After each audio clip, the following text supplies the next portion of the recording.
Hello friends, this is આશીષ શાહ અને આપણે જણાવ્યું હતું કે અમે ટૂંક જ સમયમાં સીએ ફાઇનલના સેકન્ડ ગ્રુપના ક્લાસીસ શરૂ કરી રહ્યા છે અને સ્પેશિયલી ગુજરાતી મીડિયમના સ્ટુડન્ટ્સ માટે ખૂબ જ બેનિફિશિયલ રહે એના માટે.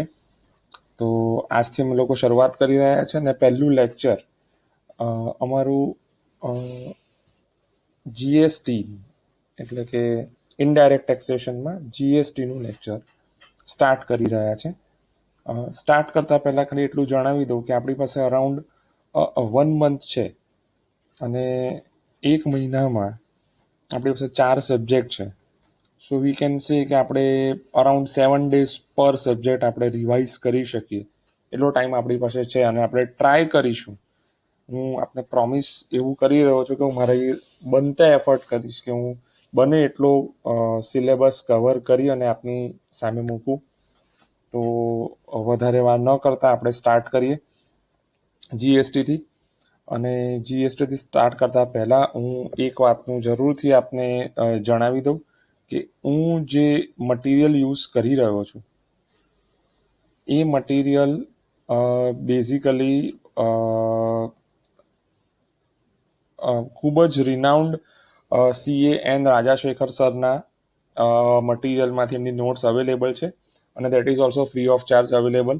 એટલે મેં એમાંથી આ લીધેલું છે મટીરિયલ ને એમાંથી હું ટ્રાય કરીશ કે આપની સાથે કંઈક ડિસ્કસ કરું.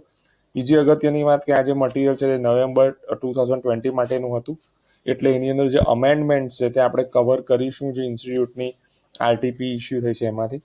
તો વધારે વાર ન કરતા let's start with the topic. તો we are starting with basic concepts of GST. તો એનાથી આપણે સ્ટાર્ટ કરવાના છે. Just a second, we can just open a page.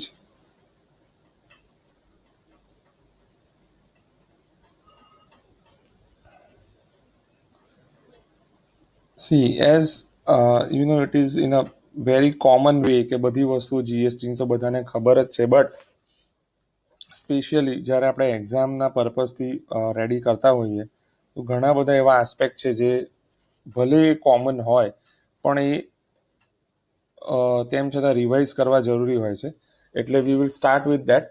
તો let start with the concept of GST. એટલે પહેલી વસ્તુ કે જીએસટી એક વેટ સિસ્ટમ છે અને આની ઉપર ઘણા બધાને મિસકન્સેપ્શન છે કે વેટ રિપ્લેસ થઈ ગયો. વેટ રિપ્લેસ થઈ ગયો, વેટ ની જ એક સિસ્ટમ જીએસટી છે. બેઝિકલી જીએસટી એ એમ કહી શકો કે સ્ટેપ વાઇઝ ટેક્સ કલેક્શનની સિસ્ટમ છે અને વેટ મૂળ રૂપથી વેલ્યુ એડિશન ટેક્સ એ મૂળ રૂપથી એ જ સિસ્ટમ છે. પણ અનફોર્ચ્યુનેટલી ઇન્ડિયામાં પહેલાં એક્સાઇઝમાં જ્યારે વેટ આવ્યું પછી એને લોકો સેન્ટ્રલ વેટ કર્યું અને પછી સ્ટેટ લેવલ ઉપર સેલ્સ ટેક્સમાંથી એને પણ વેટ સિસ્ટમમાં જ્યારે કન્વર્ઝન કરવામાં આવ્યું ત્યારે એ લોકોએ એનું અડધું ઇમ્પ્લિમેન્ટેશન કર્યું. આઈ મીન ટુ સે કે એક્સાઇઝ પણ પૂરેપૂરી કેસ્કેડિંગ ઇફેક્ટ દૂર નહોતી કરતી અને સ્ટેટ વેટ ટેક્સ પણ પૂરેપૂરું કેસ્કેડિંગ ઇફેક્ટથી બહાર નહોતું આવી શક્યું. એટલે અલ્ટિમેટલી એક સિંગલ જે સિસ્ટમ ઓફ ટેક્સ હોઈ શકે કલેક્શન ઓફ ટેક્સ એના માટે જીએસટી આવ્યું. અને જીએસટીના આવવાથી જે સૌથી મોટો બેનિફિટ છે એ છે કે કોમ્પ્રિહેન્સિવ અને continuous chain of collection of tax છે. એટલે એના કારણે દરેકે દરેક સ્ટેજ ઉપર ટેક્સ કલેક્ટ થઈ રહ્યો છે. એમાં કોઈ કેસ્કેડિંગ ઇફેક્ટ નથી. પહેલાં એવું હતું કે એક્સાઇઝમાં 2 કે 3 લેવલનું એક્સાઇઝ હોય ત્યાં સુધી એની ક્રેડિટ મળતી હતી, પણ જેવું જ એ રિટેલર પાસે કે હોલસેલર પાસે જતું હતું એના પછી એનામાં એની ક્રેડિટ નહોતી મળતી. તો એ બધી જ ઇફેક્ટને દૂર કરીને એક સિંગલ વન નેશન વન ટેક્સના કન્સેપ્ટથી બનાવાયેલું જીએસટી છે. તો જીએસટીમાં સૌથી મોટો જો એક મેજર ચેન્જ ઇન્ડિયામાં કરવામાં આવે એ છે કે ગુડ્સ અને સર્વિસીસ બેઉને એક સિમિલર લેવલ પર કે સમાંતર લેવલ પર લઈ આવ્યા આ લોકો અને સિમ્પલ સિસ્ટમ કે ગુડ્સ હોય કે સર્વિસીસ જીએસટી લાગશે, એના દરેકે દરેક સ્ટેજ ઉપર લાગશે અને એની દરેકે દરેકની ક્રેડિટ મળશે જે એને પરચેસ કરશે. એટલે એમાં કોઈ પણ પ્રકારના કેસ્કેડિંગ ઇફેક્ટ હતા નહીં. એક ગ્લોબલ કમ્પ્લીટ માર્કેટ બની જશે ઇન્ડિયામાં વન નેશન વન ટેક્સ થઈ જશે. ઘણીવાર એવું હતું કે એક જ વસ્તુનો ભાવ ગુજરાતમાં કંઈક અલગ હોય ને મહારાષ્ટ્રમાં કંઈક અલગ હોય. એનું કારણ એવું હતું કે દરેક જગ્યાએ વેટના અમુક વસ્તુઓના રેટ્સ અલગ અલગ હતા. But now the single system or single point of single rate of tax for entire country. કોઈ એક પર્ટિક્યુલર પ્રોડક્ટનો રેટ દરેક જગ્યાએ સરખો હશે. પ્રોડક્ટ વાઇઝ અલગ અલગ રેટ્સ ઓફ જીએસટી છે અત્યારે, 5%, 12%, 18%, 28%. બટ બેઝિકલી કોઈ એક વસ્તુનો જીએસટી નો રેટ ગુજરાતમાં હોવ કે અગરતલામાં હોવ કે વેસ્ટ બેંગોલમાં હોવ સરખો જ રહેવાનો છે. So tax rate will be uniform for a particular product, that you can say. એટલે આ રીતે જીએસટી ઇમ્પ્લિમેન્ટ થયું. બેઝિક એનો બેનિફિટ એટલો જ છે કે આખા ઇન્ડિયામાં જે અલગ અલગ ટેક્સ લાગ્યા હતા એ બધા જ ટેક્સ નાવ રિમૂવડ અને એક સિંગલ ટેક્સમાં આપણે સિંગલ ટેક્સ સિસ્ટમમાં આપણે અવેલેબલ છે. તો આટલું જ કહીને આપણે એક નવા એની આગળના ટોપિક પર જઈએ કે જીએસટીમાં આ લોકોએ કયા કયા પોઈન્ટ્સ ને કેવી કેવી તેને ઇમ્પ્લિમેન્ટ કર્યું છે. જીએસટીની ઇમ્પ્લિમેન્ટેશન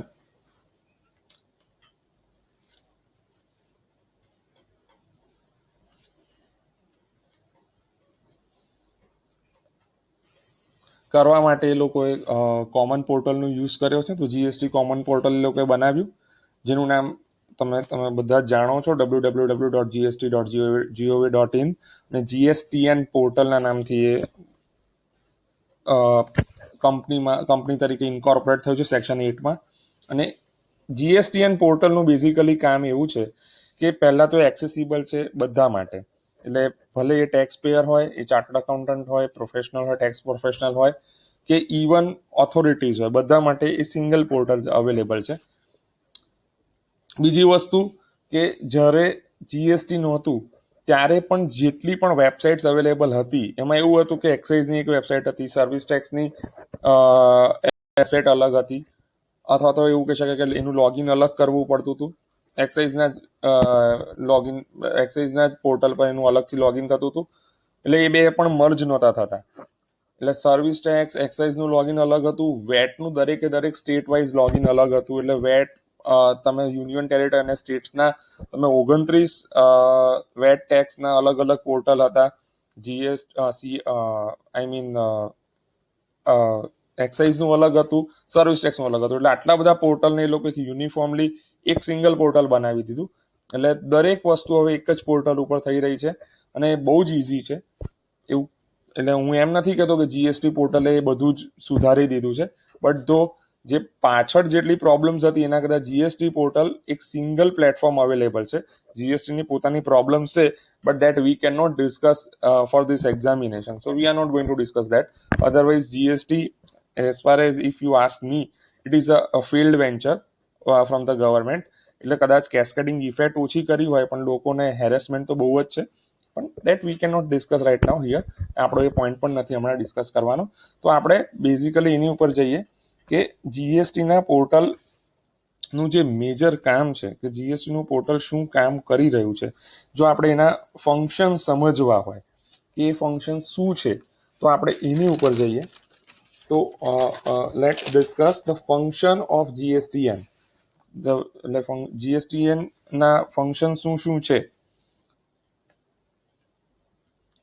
તો ફર્સ્ટ ફંક્શન કે એ રજિસ્ટ્રેશનની ફેસિલિટી પ્રોવાઈડ કરે છે. એક બહુ સારી વાત કહી રાખું કે જ્યારે જીએસટી નહોતું ત્યારે સ્પેશિયલી ગુજરાત માટે કે ગુજરાતમાં વેટ ટેક્સનું રજિસ્ટ્રેશન કરાવવું હોય તો we have to expend around 25,000. that is 10,000 of for the CST registration, 15,000 for VAT registration. એટલી તો અમારે ડિપોઝિટ ભરવી પડતી હતી અને એના પછી હજાર રૂપિયાની એ લોકો એક્સ્ટ્રા ફીસ પણ લેતા હતા જો તમારે ઇમિજિએટ કરાવવું હોય રજિસ્ટ્રેશન તો. એટલે જે નાના વેપારીઓને એટલો ખર્ચો કરવો પડતો હતો તેમાંથી મુક્તિ છે. જીએસટીનું રજિસ્ટ્રેશન 100% ફ્રી થઈ રહ્યું છે as of today. I don't know what going to be in a future, but right now તો ફ્રી ઓફ ચાર્જ છે. એટલે એક બહુ મેજર ફાયદો છે. બીજી વસ્તુ અને બીજું ફંક્શન એવું છે કે રિટર્ન ફાઇલિંગ પ્રોસેસ બધી જીએસટીએન પોર્ટલ પર થાય છે. એટલે સ્ટેટ ઓથોરિટીઝને સેન્ટ્રલ ઓથોરિટીઝને એમના રિટર્ન્સ ફાઇલિંગ ઓટોમેટિકલી એ જ પોર્ટલ્સ પર દેખાઈ જાય છે, એટલે એના માટે કંઈ અલગ કરવું નથી પડતું. ત્રીજી વસ્તુ, computation and settlement of IGST. હવે આ વસ્તુ આપણે પછી ડિસ્કસ કરીશું કે આઈજીએસટીનું કમ્પ્યુટેશન કરવું કેમ જરૂરી છે. ખાલી એટલું ટૂંકમાં જણાવી દઉં કે આઈજીએસટી છે તે ઇન્ટિગ્રેટેડ ટેક્સ છે, એટલે કે એમાં એક સ્ટેટમાંથી બીજા સ્ટેટમાં માલ જાય છે ત્યારે આઈજીએસટી લાગે છે, નોટ સીજીએસટી અને એસજીએસટી. કેમ કે તે વખતે પ્લેસ ઓફ સપ્લાય, એટલે કે હું અહીંયા બેઠો છું તો place of supply out of Gujarat હશે, હું ગુજરાતમાંથી ગુજરાતની બહાર કરીશ પ્લેસ ઓફ સપ્લાય. તો એવા કેસીસમાં કઈ રીતે રેવન્યુ શેરિંગ થવું અને કઈ રીતે એ રેવન્યુ બે સ્ટેટની વચ્ચે વહેંચાય, એના માટે સેન્ટ્રલ ગવર્મેન્ટ પોતે એનું કેટલું કમ્પ્યુટેશન થયું, એમાં પર્ચેસિંગ સ્ટેટ કયું છે અને એનું કેવી રીતે સેટલમેન્ટ કરવું, એના માટેની પણ વ્યવસ્થા જીએસટીએન પોર્ટલ પર જ છે. એટલે એમાં પણ વધારે માથાકૂટ સેન્ટ્રલ ગવર્મેન્ટ માટે નથી. ધો સ્ટેટ્સને હજુ સુધીમાં એટલા પૈસા સેન્ટ્રલ ગવર્મેન્ટે આપ્યા નથી જેટલા એમને આપવા જોઈતા હતા for as a compensation, but still it is available. Computation is very easy. Now that is up to central government કે ક્યારે પૈસા રિલીઝ કરે છે. પછી આવ્યું કે ભાઈ matching of tax payment with the banks. હવે આપણે જૂના વેટ સિસ્ટમથી અવેર છે કે વેટ સિસ્ટમમાં મેન્યુઅલ પેમેન્ટ્સ પણ થતા હતા અને ઓનલાઈન પેમેન્ટ પણ થતા હતા. તો ઘણી વાર એવું થતું હતું કે આપણે મેન્યુઅલ પેમેન્ટ કર્યું અને કદાચ ઓનલાઈન રિફ્લેક્ટ ન થતું હોય ને XYZ ઇસ્યુઝ થતા હતા. તો આની અંદર તો 100% ઓનલાઈન પેમેન્ટ છે. તમે ઇવન બેંકમાં પણ જાઓ છો તો પણ એ લોકો તમારા મેન્યુઅલ ચલણને પણ એનઈએફટી જ કરે છે. એટલે એના CPIN થી છેવટે તો ઓનલાઈન જ પ્રોસેસ છે, ભલે તમે મેન્યુઅલ ચલણ લઈને જાઓ છો. તો એ 100% રિફ્લેક્ટ થાય છે. આમાં જૂના ગુજરાત વેટ જેવી પ્રોબ્લેમ્સ નથી આવતી. એટલે matching of tax payment with the banking network is very easy. એટલે એ રીતે જીએસટીએન પોર્ટલનો એક બહુ સારો રોલ છે. હું એવું કહીશ કે ઘણી વખત એવું બને છે કે વેટ એટલે જીએસટીના પેમેન્ટ ફેલ થાય છે, બટ ધો ધ ફેલ થયેલા પેમેન્ટ પણ હોય છે તો પણ એ રિકન્સાઇલ થઈ જાય છે. It is not so difficult. અને પછી જીએસટી પોર્ટલથી MISના રિપોર્ટ્સ સેન્ટ્રલ અને સ્ટેટ ગવર્મેન્ટ સુધી પહોંચે છે અને ટેક્સ પેયર્સની રિટર્નની ઇન્ફોર્મેશન XYZ બધી જ વસ્તુઓ ટેક્સિંગ એટલે અસેસમેન્ટ ઓથોરિટી સુધી પોર્ટલમાંથી જ મળી રહે છે. અને સૌથી અગત્યનું કે ટેક્સ પેયર્સની પ્રોફાઇલ શું છે, કઈ રીતે ઇનપુટ ક્રેડિટ લે છે, કઈ રીતે એને સામે ટેક્સ પેમેન્ટ કરેલું છે, એની શું ઓવરઓલ પ્રોફાઇલ છે, એનું ટર્ન ઓવર શું છે, ને બધું ઓટોમેટિકલી જનરેટ થઈ જાય છે. એટલે ઘણી વખત એવું બનતું હોય છે કે આપણે સમજો કે કોઈ એક સ્કીમમાં જવું હોય, સમજો કે 5 કરોડથી આપણે વધારે છે, આપણે એવો ટ્રાય કરવા જઈએ કે આપણે QRMP સ્કીમમાં સિલેક્ટ કરવા જઈએ તો ઘણી વખત એ ના પાડે છે કે તમારું લાસ્ટ યરનું ટર્નઓવર 5 કરોડની ઉપર હતું. તો એ ઓટોમેટિક સિસ્ટમ આવી ગઈ છે. એટલે the tax payer profile is also automatically available for the tax paying authority. એટલે એમને ઘણી બધી વસ્તુ એવી છે કે જે પહેલા ઓથોરિટીએ જાતે મેન્યુઅલી કરવી પડતી, હવે કરવી પડતી નથી. Now we have to understand કે what are the taxes which are subsumed in the GST. એટલે કે કયા કયા ટેક્સીસ એવા છે કે જે જીએસટીમાં ઇન્ક્લુડ થઈ ગયા છે. તો first of all central excise, additional excise duties, excess duties on medical excess duty on medical and toilet preparation act. આ બેઝિકલી ખાલી વચ્ચે કહી રાખું કે access duty on medical and toilet preparation act એટલા માટે હતું કે જે આલ્કોહોલ યુઝ થતો હતો અને અમુક ડ્રગ્સ યુઝ થતા હતા એના ઉપર એક સ્પેસિફિક એક્સાઇઝ લાગતી હતી. એ બધું પણ હવે જીએસટીમાં કવર અપ છે. Service tax, countervailing duty, special countervailing duty, CST અને જે પણ કંઈ સરચાર્જ એ લોકો ઉપર લાગતો તે બધું જ આમાં આવી ગયું. હવે બીજી બાજુ સ્ટેટ અને અધર ટેક્સીસમાં જોવા જઈએ તો વેટ આવી ગયો, લક્ઝરી ટેક્સ આવી ગયો, ટેક્સ ઓન એડવર્ટાઇઝમેન્ટ આવી ગયો, પરચેસ ટેક્સ આવી ગયું, ઓક્ટ્રોય આવી ગયું, ટેક્સ ઓન લોટરી આવી ગયું. આ તમને એક વચ્ચે એક વસ્તુ સમજાવી દઉં કે લોટરી જે જગ્યાએ બેન્ડ નથી, અમુક નોર્થ ઇસ્ટના સ્ટેટ્સમાં અને અમુક બીજા નાના નાના સ્ટેટમાં બેન્ડ નથી જ્યાં, ત્યાં લોટરી ઉપર પણ ઘણો મોટી અમાઉન્ટનો ટેક્સ લાગતો હતો અને એ બધો ટેક્સ પાછો અલગથી ભરવો પડતો હતો. એટલે બધી માથાકૂટમાંથી કાઢી અને જીએસટી જ લગાડી દીધો છે. એટલે બધું જે લોકો લોટરીઝ ની કંપની છે એ લોકો માટે પણ ઇઝી થઈ ગયું કે એમને અલગ અલગ ઓથોરિટી પાસે ભાગવું નથી પડતું. ધો લોટરી અને batting is very bad thing, but ધો if people want to do it, then they should do it. ખાલી એક વસ્તુ નાની બીજી કહી રાખું કે એક એવી વસ્તુ છે કે જેમાં રેવન્યુ લોસ હમણાં પણ થઈ રહ્યો છે, જેવી રીતે કે હવે ઓનલાઈન લોટરીઝ છે. હવે એનો ગવર્મેન્ટનો એની પર કોઈ કંટ્રોલ નથી. હવે આમ જોવા જાવ ને તો આપણે જીએસટીમાં આગળ જઈશું તો એવી ખબર પડશે કે GST always place of supply પર લાગે છે. એટલે કે જ્યાં સપ્લાય ઓફ સર્વિસ થતી હોય એ પરચેઝિંગ ટેક્સ હોય ને, જ્યાં પરચેઝિંગ સ્ટેટ હોય ત્યાં બેઝિકલી જીએસટી પેએબલ છે. But in this case where lottery is there, હવે અમુક જગ્યાએ બેન્ડ છે, અમુક જગ્યાએ બેન્ડ નથી, પણ જ્યાં બેન્ડ છે ત્યાં પણ ઓનલાઈન લોટરી તો આજે પણ અવેલેબલ છે.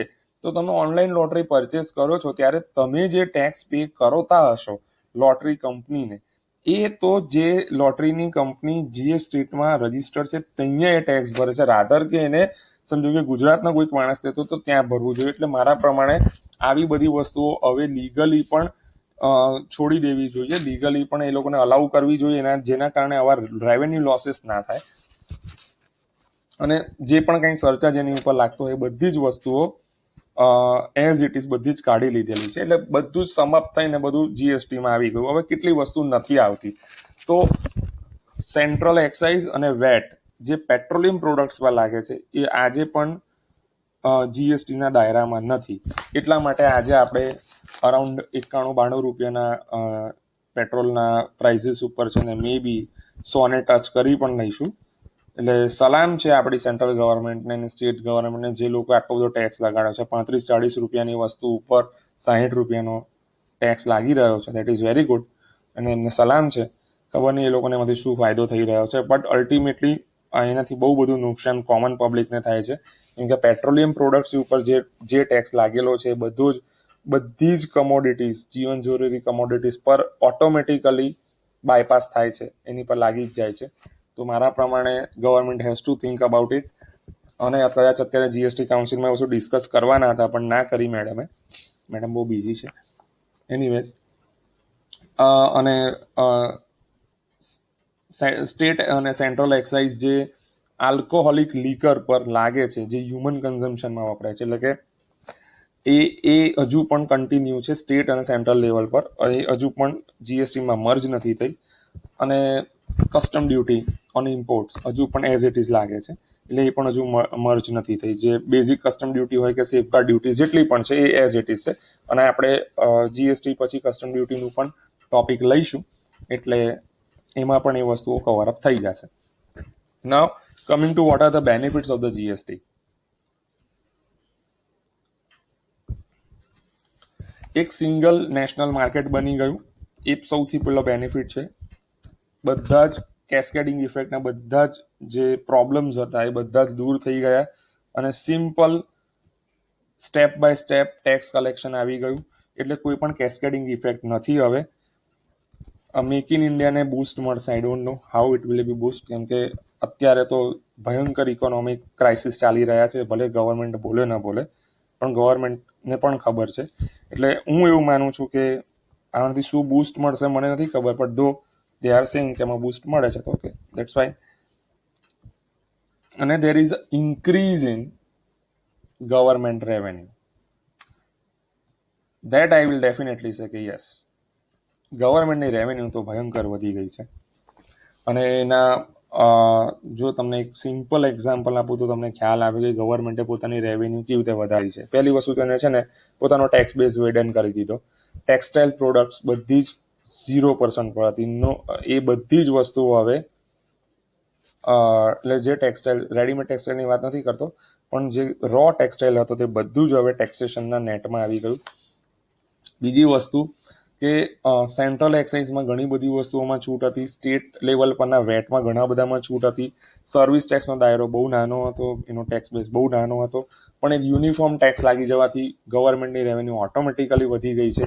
નાનામાં નાનો વેપારી પણ હવે જીએસટીમાં રજીસ્ટર્ડ છે, કેમ કે એને પણ એવો પ્રોબ્લેમ થઈ રહ્યો છે કે ભલે એ કદાચ 40 લાખથી ઓછામાં હોય, બેઝિકલી 40 લાખથી ઓછું ટર્નઓવર હોય અને જીએસટીના રજીસ્ટ્રેશનની જરૂર નથી, બટ ધો એ 40 લાખથી ઓછામાં હોવા છતાં એને જીએસટીમાં રજીસ્ટ્રેશન એટલે કરાવવું પડે છે, નહીં તો એને આગળ જે સપ્લાયર છે એને માલ નહીં આપે.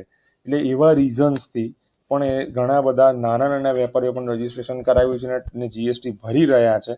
સો I just want to say to government કે તમે નાના વેપારીનું જુઓ. ભલે હમણાં એમએનએસટી સ્કીમ લાવ્યા હો, પણ એવી એમએનએસટી સ્કીમનો કોઈ અર્થ જ નથી કે જેમાં તમે લેટ ફી વેવરને બહુ મોટું તમારું અચીવમેન્ટ ગણાવો છો. એટલે મને આજ સુધી બે વાત ખબર નથી પડી ગવર્મેન્ટમાં કે લેટ ફી રાખેલી છે ને એક બાજુ જીએસટી રજીસ્ટ્રેશન કેન્સલેશન પણ થાય છે. That is a big joke to me as a consultant. I feel that, but though this is not the topic we can discuss. તો હું જે આટલા ટોપિક્સ આપણે જે હમણાં ડિસ્કસ કર્યા કે બેઝિક કોન્સેપ્ટ શું છે, એમાં કઈ કઈ વસ્તુઓ જીએસટીમાં કઈ કઈ વસ્તુઓ સમાપ્ત થઈ ગઈ, જીએસટીના મેઇન જીએસટીએન પોર્ટલના મેઇન ફંક્શન શું છે અને જીએસટીના બેનિફિટ શું છે, આપણે આટલી જ વસ્તુ અત્યારે આમાં એક નાના લેક્ચરમાં ડિસ્કસ કરી છે. હું નેક્સ્ટ લેક્ચર રેકોર્ડ કરીને સાથે સાથે મૂકી જ રહ્યો છું, જેમાં constitutional aspects of the GST, levy of GST etcetera, definition ને બધી વસ્તુઓ પણ એમાં આવી જશે. તો I just want to say one thing, if you like my lecture just share this video. I know કે ઘણી બધી લોકોમાં મારા તરફથી પણ રહી હશે, but you can that write down below the comment. બધું તમે કરી શકો છો. બટ જસ્ટ વન થિંગ, એક નાના ગામડામાં ભણતા વિદ્યાર્થીને જે ચાર્ટર્ડ એકાઉન્ટન્સી કરી રહ્યો છે, તો એના માટે આ વસ્તુ સપોર્ટિવ થાય એના માટે જ મેં આ લેક્ચર્સ રેકોર્ડ કર્યા છે. I do not have any other intention. So just share this video and subscribe my channel. Thank you very much. We will meet very soon. Bye.